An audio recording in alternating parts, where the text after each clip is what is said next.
Bonsoir, bienvenue dans l'émission Une question, une réponse. Merci de m'avoir rejoint.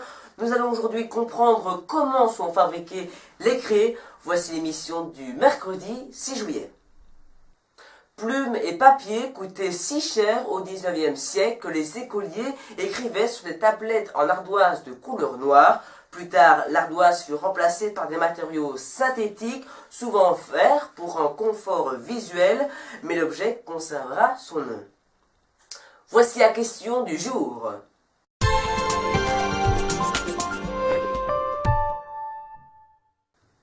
Pourquoi les crayons font-elles tant de poussière? Voici la réponse.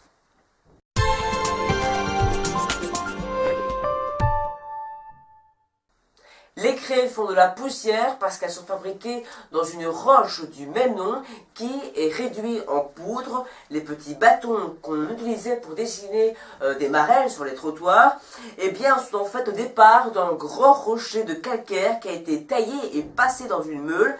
Ainsi, la poussière qu'on voit en effaçant le tableau dans une classe est un grand nuage de calcaire. Voici comment du simple calcaire on passe à des petits bâtonnets de craie comme on voit dans les classes. Voici les étapes. Première étape, le calcaire est extrait dans des carrières creusées à flanc de falaise. Les exploitants de ces carrières emploient parfois de la dynamite pour obtenir des blocs plus petits.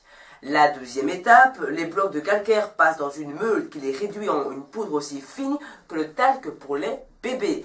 L'étape suivante, la 3, en passant au tamissage, la poudre de calcaire est débarrassée de tous les morceaux qui ont échappé à la meule. Des pigments sont ensuite ajoutés pour donner la couleur désirée. La poudre colorée est mélangée à de l'eau qui lui donne une consistance d'une argile épaisse.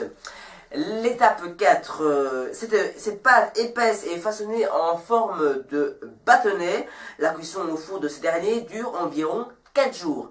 Et enfin, la cinquième et dernière étape, les bâtonnets de craie sont emballés dans des petites boîtes, puis chargés dans des camions qui les livreront ensuite dans les magasins en vente.